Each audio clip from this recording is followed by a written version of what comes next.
Ladies and gentlemen, this is KageKaze back again with Path of Exile.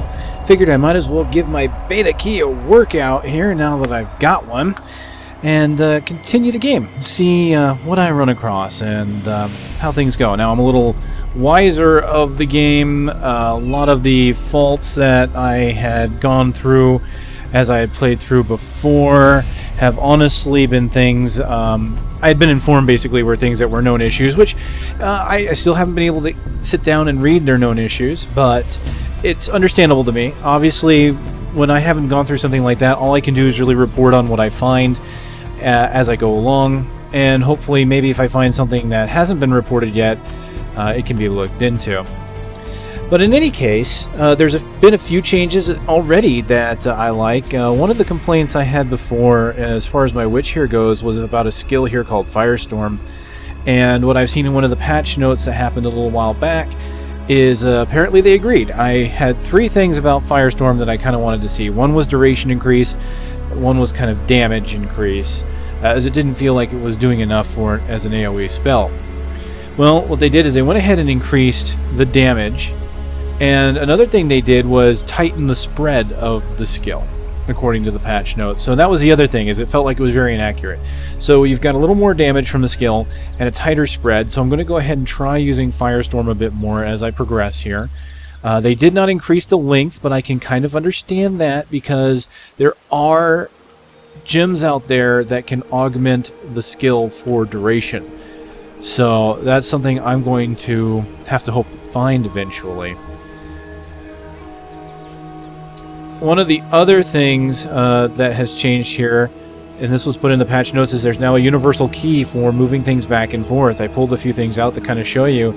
The control key has now been delegated to putting items back and forth into stacks. So if I hold control and click, look at that. Everything just went into my stash. Nice and simple like. So I no longer have to keep moving things back and forth with the mouse. So there are some quality of life improvements there. Alright, other bug fixes and the like have occurred. For now, we're just going to kind of go through and see how far we can get. As far as the quest's concerned, we've got the deal with the bandits, which as you can see is way out there. 3 different locations on the far ends of each side of the map. I'm not going to do that one right now. We're going to start with the Weaver's Needle because it only has one final location. So we're going to end up going out here to the west and eventually south.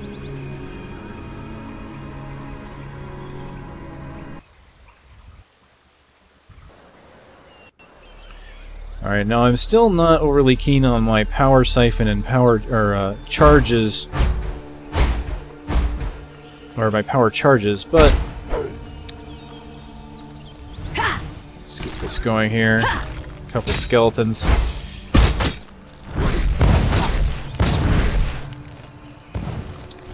I have my other skills that I still like, so there's my zombies.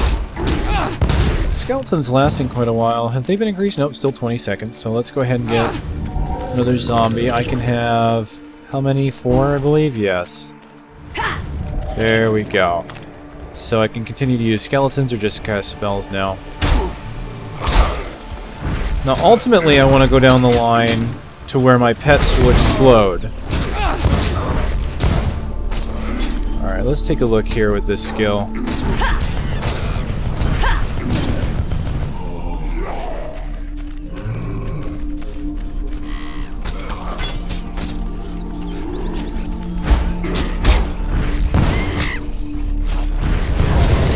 Oh wow, yeah.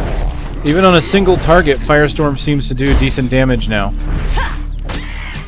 So, one thing I found out about that I did not know, and I'll have a kind of a slight gripe about it here, but at the same time I praise it, is the fact that there are vendor recipes in this game. I did not know that. Apparently, when you sell items to a vendor, based on what kind of item you sell them, will give you different kind of items in return. Now you might think, well, that kind of makes sense. Whenever I was trading items to a vendor, you noticed how I would get different kind of pieces here. So let's say go into my bags. I might get scrolls of wisdom or other kind of fragments of scrolls. Well, it goes a little beyond that. much further than I anticipated. Apparently, for example, if you sell a vendor an item that has 3 different... So let me go in here. For example, here, I've got 3 links, right? One's green, 2 are red. If one was green, one was red, and one was blue, and they were all 3 linked together, and I tried to sell it to a vendor, it would automatically give me a chromatic orb. The chromatic orb, as you might recall, is the orb that allows you to randomize what color the gems are in an item. It does not change how many sockets there are in the item, it just reshuffles the color. Oh, out of mana here. Let's just go ahead and, since I've got a potion, go ahead and use it.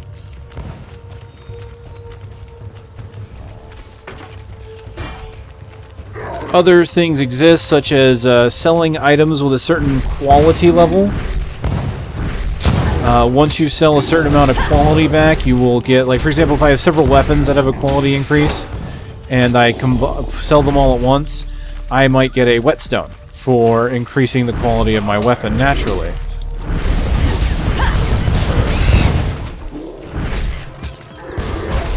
Yeah, Firestorm's looking pretty sexy now.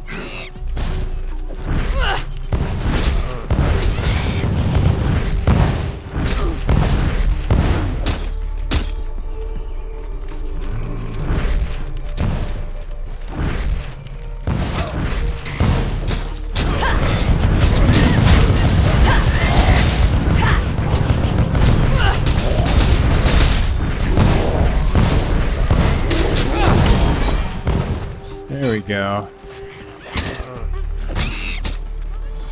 Cool, Firestorm just leveled up, as a matter of fact. Let's get that up to level 7. Whoops. Okay, so let's go ahead and take the time, since I've leveled up, to look at where my passes are. I've got myself in a decent position here.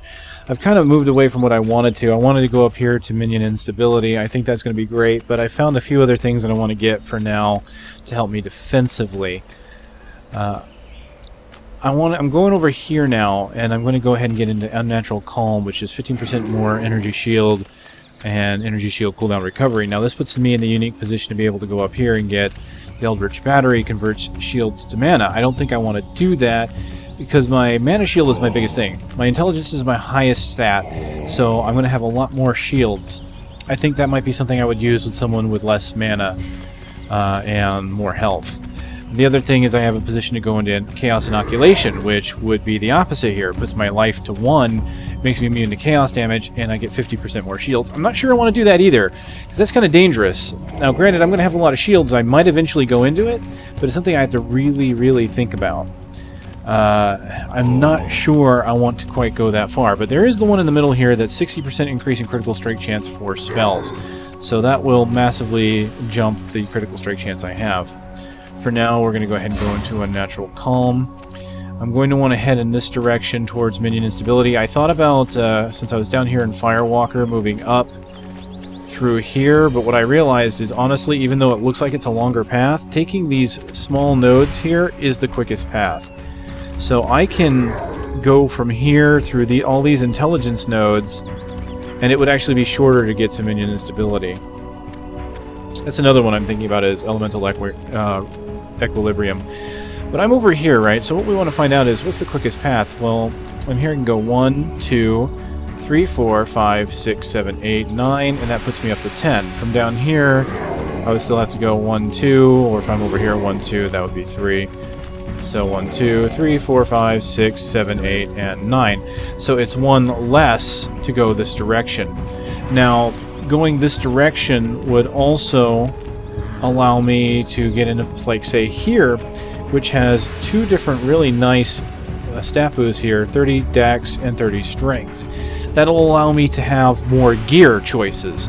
So I don't have to just pick up all the cloth items. I can start using strength items, dex items. Not only that, but certain skill gems require a certain amount of other stats. Like, for example, I've got a gem that augments cold damage. I can add additional cold damage to some of my skills. And that gem requires dexterity, of which I do not have right now. I only have 10 dex because I haven't touched it.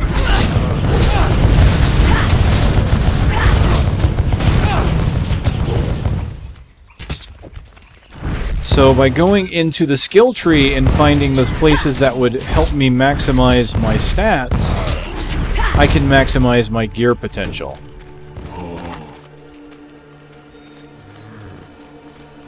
And who doesn't like maximizing their gear potential, right?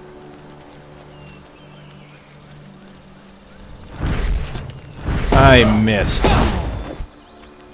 Alright. Let's see here.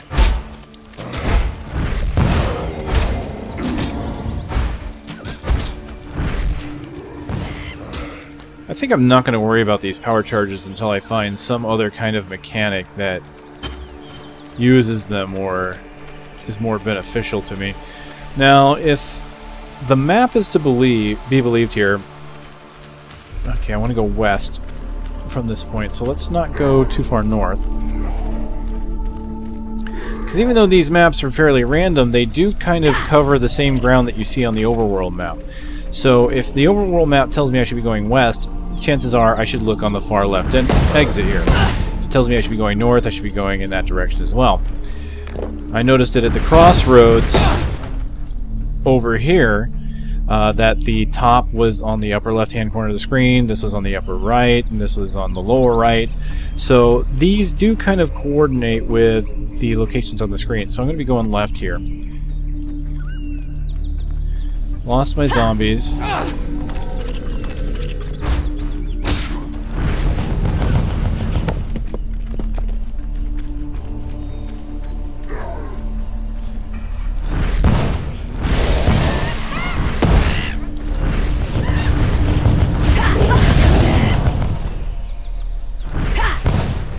Works really well. So, yeah, my complaints about Firestorm? Not so much anymore. It is hitting a tighter location. It is still a bit more spread out.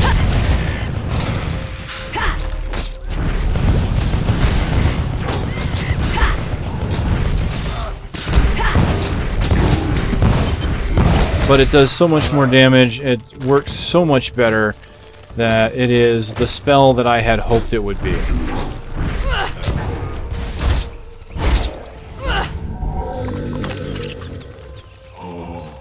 So what's this? It's just a bridge. I saw the color code and I thought maybe it was actually a spawn to another zone. These are some interesting looking monsters. Can I...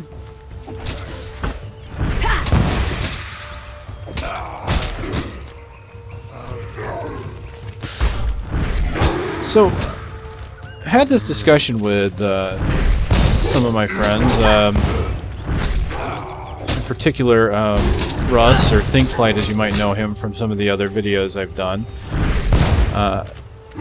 We talked about the perspective of this game, you know, because we were talking about the combat in this game, how it doesn't quite have the flow that, say, Diablo has, or even Torchlight, for that matter. And we were trying to figure out, well, what is it? What is it possibly that it could be? Why does it feel that way? Because we really can't figure out why it would feel that way when we don't have an exact cause. We can't say, hey, it's this way because of X. It's just a feeling, right? Coming back and playing it again, I don't think it's as bad as I remember, but it is still a slight disconnect with it. Like, there just still isn't quite that... free flow, the connection with it, and I don't know if it's because of my character class or what, but the combat still isn't bad. It's just there's a feeling about it that's just not quite as visceral. But the other thing we were talking about is just the feel of the game in general, and one thing that he pointed out that was I hadn't thought about before, but is very true. The perspective on this game is a little different, more unique. Whereas Diablo is more of a true isometric, kind of at a 45-degree camera angle, this game feels more like an overhead. A lot of what you're seeing is at a much steeper angle, and what Russ had some trouble with was a little bit of the motion sickness involved with that, which is kind of odd from a top-down game. You would think, why, how would that happen? Well, honestly, it's all about the perspective, the way things move. For example, first-person shooters can make people motion sick because of the angle of view you're given. Your eye is naturally drawn towards the center of the screen, and so everything else around the edges is your peripheral vision and is processed differently. And some first-person shooters on PC, if they don't give field of view options, might be too close to the screen, and thus the eye motion as you're moving doesn't feel natural, and it causes like a sickness. You don't feel right. And I can see the same thing happening with this top-down perspective if it's not a motion you're used to. So I'm wondering if they might want to consider shallowing the angle of the camera in this game to facilitate that. You know, to make it more of a true isometric. Top-down's not bad, but this is more of a view that you might see out of a real-time strategy game.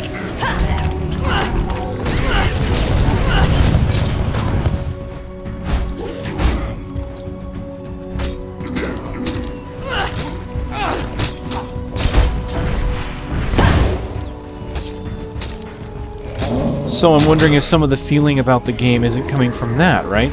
Because since now we know, okay, it's a different angle, that's something that we have to consider. Is that maybe why some of the combat doesn't quite feel the same? Is it because we're seeing it from a different angle than what we're used to? Because while I might feel that the combat is a little less smooth or not quite there, someone else might feel opposite. So it all comes down to, obviously, personal preference, choice, and what are you used to, really?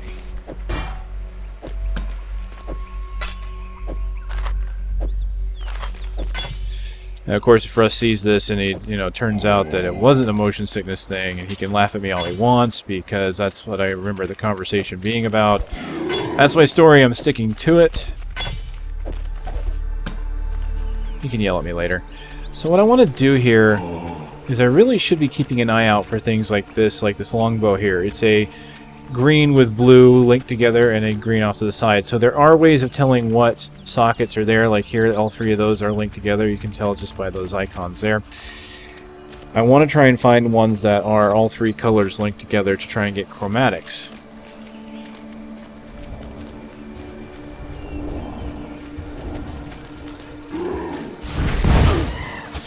There is certainly an awful lot of combat in this game. From what I've noticed, lots of monsters. So there's the thing, right? I normally don't mind lots of monsters and having fairly large worlds. But as I had said before, there were a couple things that are missing that I didn't even really think were missing until I played Diablo 3. Especially since Diablo 2 didn't have this, but it's something to find when you're exploring. Diablo 2 didn't really have anything to find when you were exploring, just more monsters to kill. And that was fine. But after playing Diablo 3 and seeing the random spawn system where quest events and things like that can appear in the world, it made me realize that, that actually gives me an excitement, something to want to go out and possibly try and find an area I haven't found before. Because even to this day, there's a lot of stuff in Diablo 3 that has not spawned for me and I'm still wanting to see. I haven't experienced yet.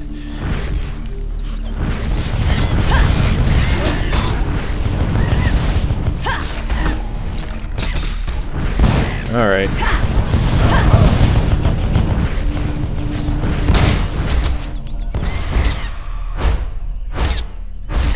Green, green, green, huh? So there is that. I would like to see them add stuff into the world that's worth finding. I still think the in-game idea that they have for this game is one of the best ideas that anyone's come up with for an ARPG.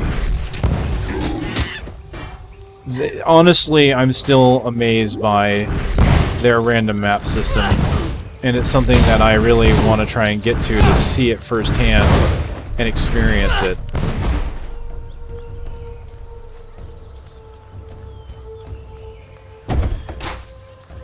But again, the thing is, lots of combat, right? Lots of monsters.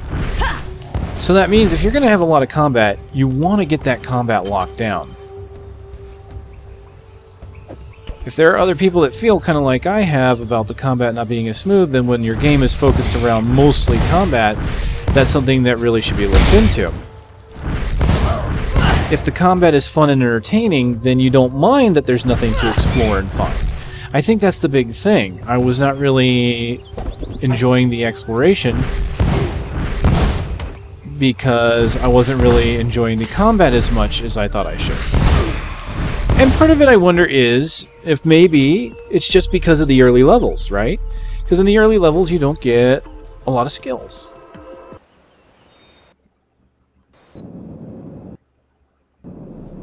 I have heard that in later difficulties, or, well, difficulties in Axe, that there are quite a few skills that you can get. And that these skills could be quite interesting. So who knows, that might be it. Maybe it's just I don't like the witch. You know?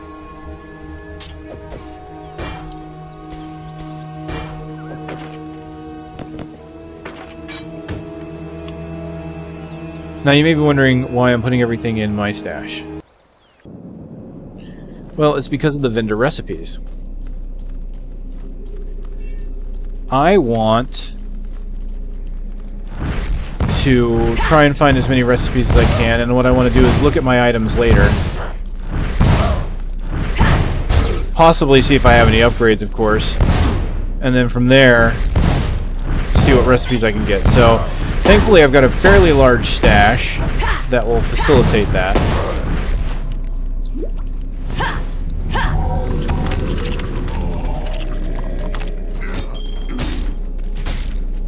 Now one recipe that I've heard is if you have item of the same mod. So for example, let's say you have an item that's got a magical property that is worded of the damned, for example. If you were to sell to a vendor multiple items of the damned, quote unquote, then you might get a special item in return, or I think it's like either an orb or something like that. There's also, you can put in iron rings with, I believe, a skill gem. And based on the color of the skill gem, you will gain a ring with, I believe, an elemental resistance. So if you put in a red gem, you'll get a fire resistance. If you put in a green gem, it's lightning. Blue is cold. Something like that.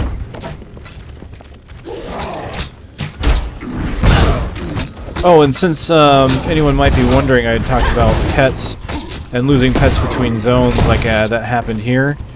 They have apparently mentioned in dev logs and things like that for this game that they are looking to give the pets a little love, and part of that is looking into getting them to be able to spawn with you between zones. I imagine it's a technical issue that they have to deal with. It's just probably something they haven't quite been able to code in yet, and that they're looking at the challenges with that and how to make it work. It's quite possible. The game is still pretty new, even though the open beta should be happening, I think, in a month. I'd have to look at the exact time frame on that.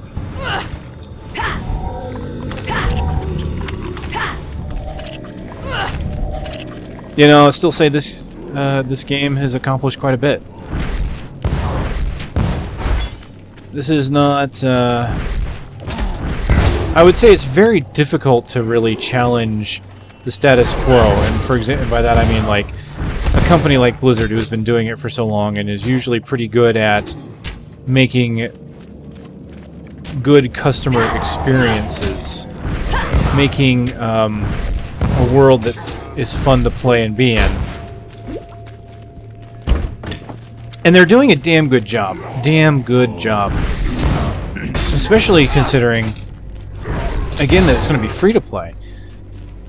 So supposedly when the beta opens is when Act 3 will get released. So we'll have to see about that. And if it does, I will look into it right away for people that are not in the closed beta and will have to start from the beginning. I can take a look at the third act, see how it is, assuming I get through the second one here. Been rather busy of late, of course. As you guys have seen, I've picked up my Witch Doctor series again. I gotta tell you, it's been kind of fun. I actually just got through recording a segment of that tonight with a sacrifice build that was actually very fun to play.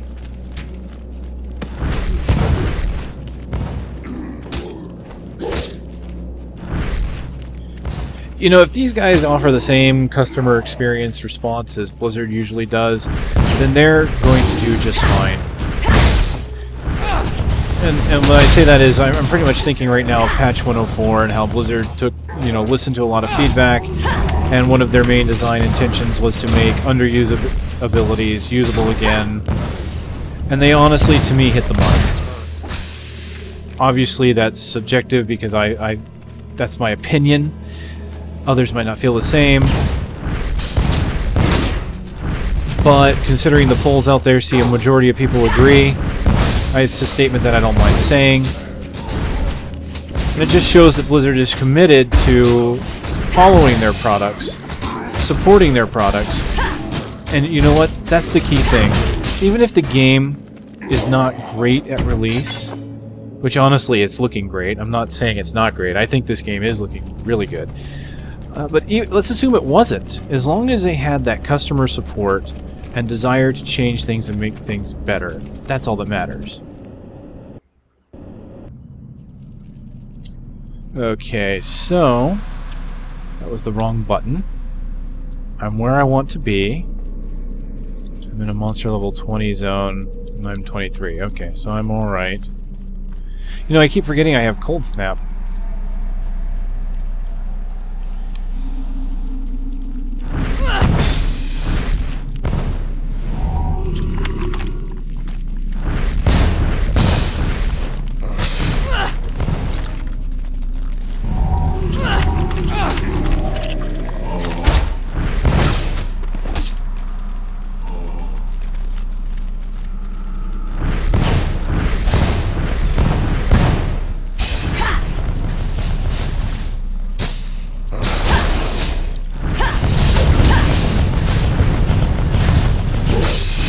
See, Cold Snap into Firestorm is something that might work well with, say, the Elemental Equilibrium. Because then I could hit them with Cold Snap, would reduce their resistances to fire, and then just hit them with fire. Ah! Stop teleporting. Is that Flicker Strike? Yes, it is. That is a cool ability, and yes, you can use it, so that makes me happy.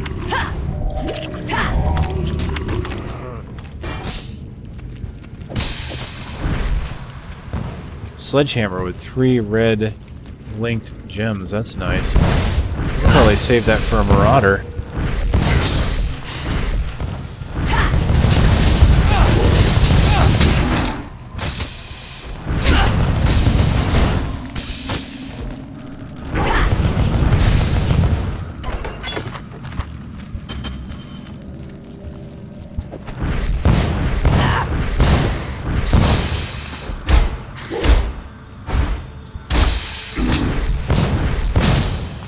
I think I need more pets. More pets! I don't see enough pets.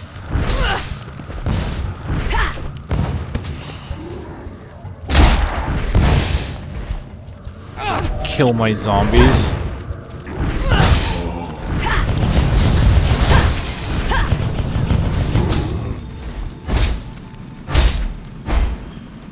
See, something I might want to consider going into at this point would be some mana regen. At first, I really didn't need it, but I've noticed that lately I've been needing it more and more.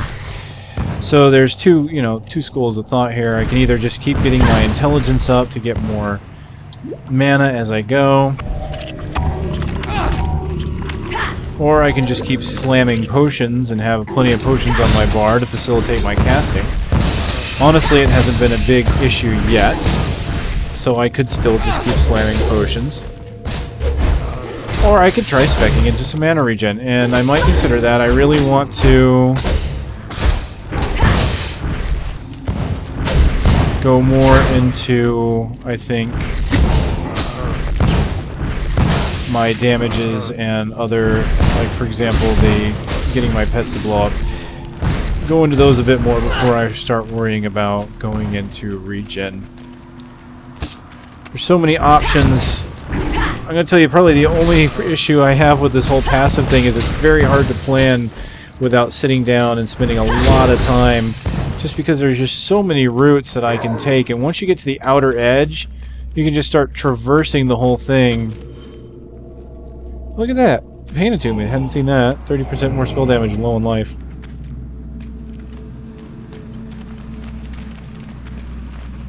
Wow, critical strike chance and damage multipliers. It doesn't say spell or physical, I think it's just in total. So you can start going for high crits. I could use any weapon I want, actually. If I wanted to, I hadn't thought about it before, but I could dual wield wands instead of using this shield over here.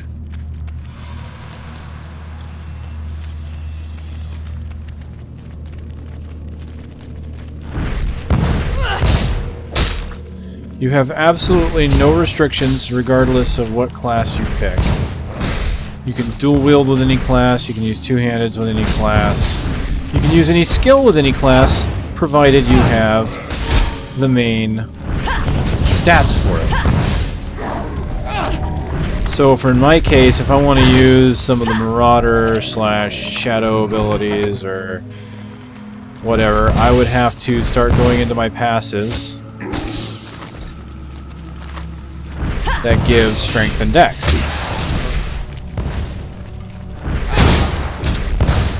So what's leveling up? Ah, summon skeletons to level 4. Let's take that. That'll be helpful on, say, a boss fight, I think.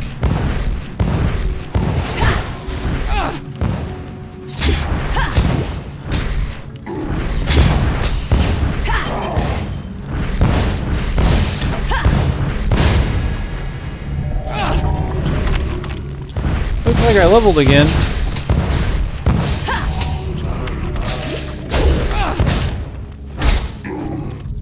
So where do I go from here? It seemed like it was quicker to go this way to the left.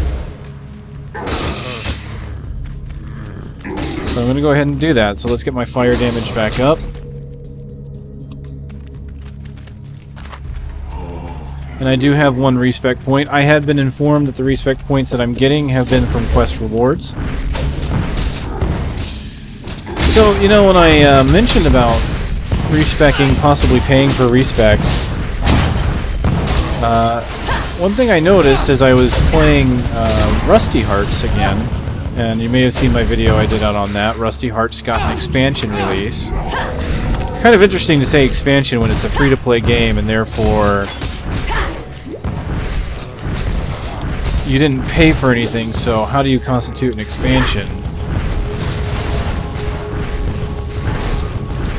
But I found out about Rusty Hearts is the only way to respec in that game is by paying for it.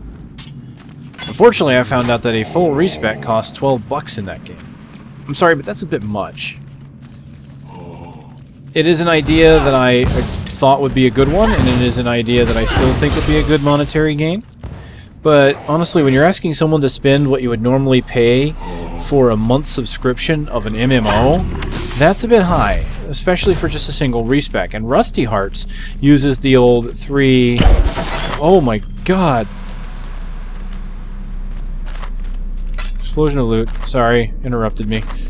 Chromatic Orb, Wisdom, Iron Staff. Faster Projectiles mod. See there, right there. I'm going to want to go into my my Dexterity for that, because I could mod out like my fireballs.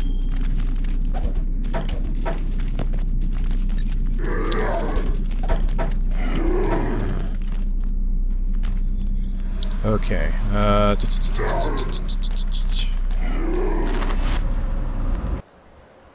Let's get everything real quick and come back.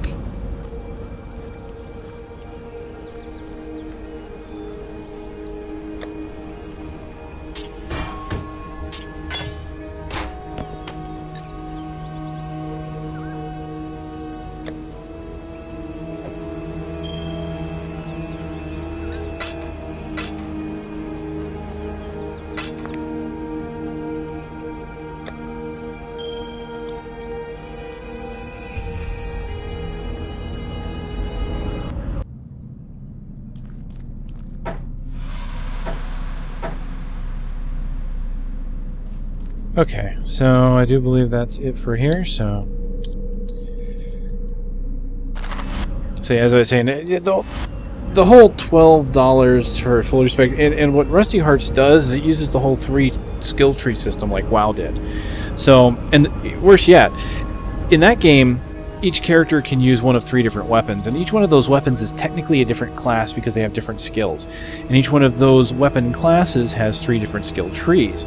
I don't know what the maximum you can get on that because I have yet to get anywhere near max level in that game, but considering how many different combinations there are, it's quite a bit to ask someone to pay $12, I think, to want to experiment with your builds in that game. Now, you can always just make another character and do it that way, which is something that I would do in, say, Diablo 2. But seeing how the Respec system has been much improved in World of Warcraft, even in Diablo 2 they added a way to respec with items in the game, I just feel like that's a bit much. So if they do decide to use the idea of giving you items to being able to pay cash for some of the respecs, then I would hope that they would keep it fairly cheap. I think they could do it. There are items in the game that you can get, Orbs of Regret I do believe is what they were called, that you can respec, but you can only, here's the thing, you can only do it one at a time. You get 1 point and you go back.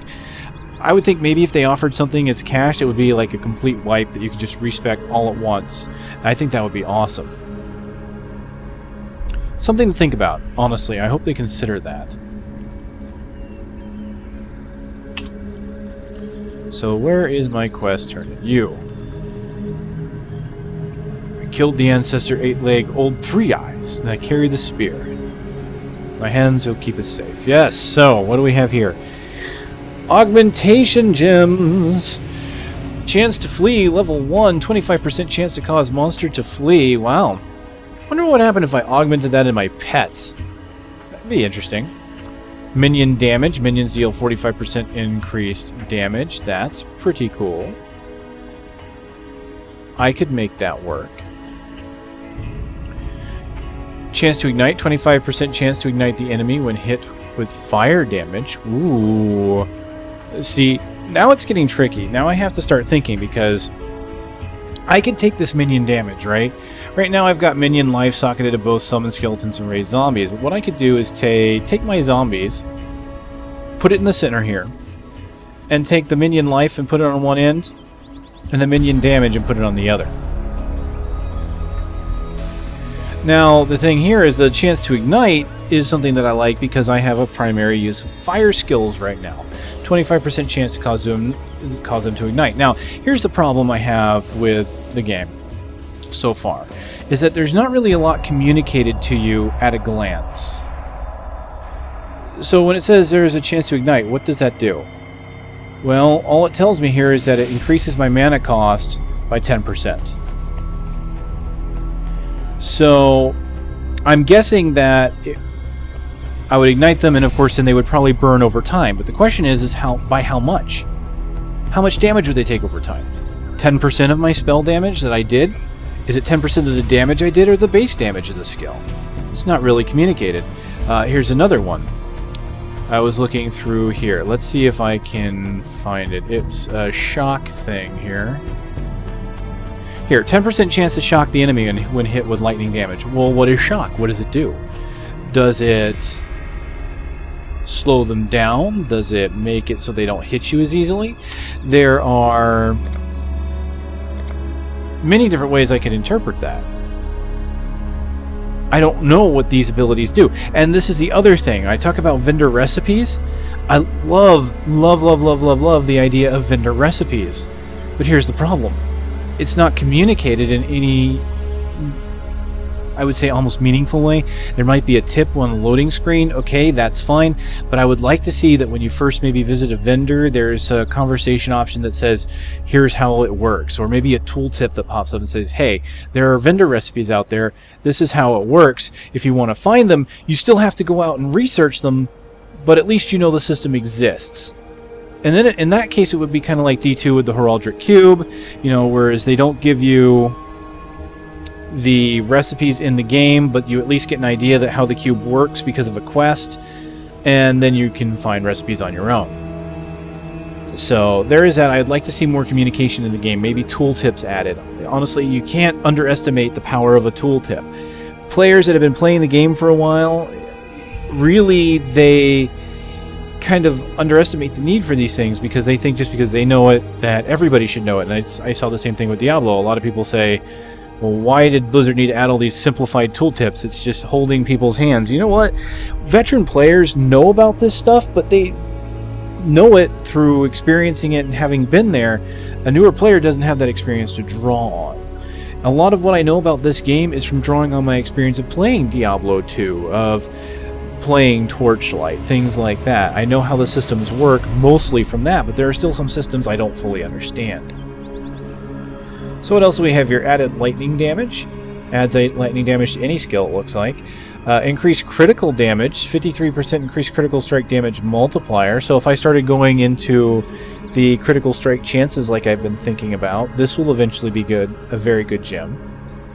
And here's another minion life augment. So I could pick that up, and instead of using this one here, I could put one here and one over here or something like that. So honestly, I'm looking at either the minion damage, because then I can get minion health and damage, or the chance to ignite.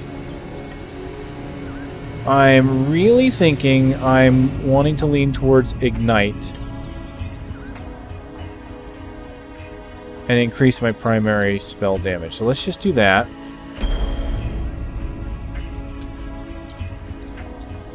And to make this work, I'm going to put this up here.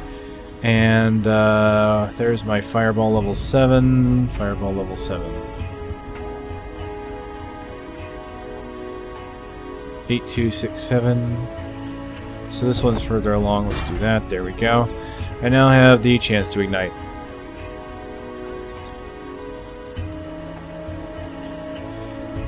See, now I could also do this since I'm not... Let's try this. I'm going to take minion life, put it there. I'm going to take the zombies, put them there. So I've got minion life and zombies. Cold snap. Let's take this. Chance to ignite. I'm going to put it here. Let's put the skeletons over here, the fireball here. Cold snap can go there for now. And I'm going to take my that's fireball. Here we go, Firestorm. So there we go. I've modified things again. I no longer have extra life on the skeletons, but that's fine. That's not going to be a big deal until I can start making them explode. But what I've got now is a chance to ignite with both Fireball and Firestorm, both of them doing fire damage. So there we go. That might increase my damage potential. So we've gotten that taken care of. The next part now is going to be dealing with the bandits and going out to all of these 3 zones. I've got a waypoint here that would make that quick, but I've also got a waypoint here, and I've been through this area before. So I might just go ahead and head out that way. And I really should explore this one onto the side now that I have more time and I'm not concerned about a beta weekend anymore. So I'll look at that. I think I might explore over here and see what it is. But I think I'm going to go ahead and end this segment of the game here, as I've had a lot to talk about. I have pretty much rambled on quite a bit through this one. But coming back to it feels good. I still believe it's a very good game. I think with the changes they've made with the patching over time, I mean, there's been a lot of support for it. The patches have come relatively quick. I've actually been surprised at how often this game has been patched since I last played it. So it feels good. I don't know if they've changed anything. Maybe I just was rushing too much before, and that's why things didn't feel right. The combat doesn't feel as bad as I quite remember it, but at the same time, I still don't feel compelled to go out and fight things actively. And I think part of that is because I have a lot of skills that don't really synergize too well. Honestly, that's partially my fault for the skills I've chosen.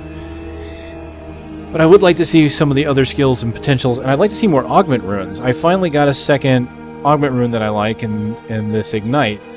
What else did I get? I got one more here. I'm going to have to change up my spec a bit for it, but I've got the faster projectiles, which I'll want to consider. I don't have any greens, so that doesn't really work right now. But I've got this other one here, which is added cold damage and chance to chill. If I want to use that, I need to start going into dexterity. So I could throw that on my freezing pulse, which I haven't used at all today. So there are options, and this skill tree will facilitate that. See, there's plus 30s over here. Here's another one over here for more 30s, so I can get plus 60 very easily from this tree. And I believe throughout the tree there's more. See, look, here's strength and intelligence over there. There's quite a bit. There's so many skills here. This is the thing, is thankfully a lot of the important ones stand out. They have this border around them, and the game changer ones are really definitely stand out. They've got the very ornate borders around them. The thing is, there's so many of them, I'd have to go through and just kind of look at each one and see, what is this doing? What is this actually going to do for me?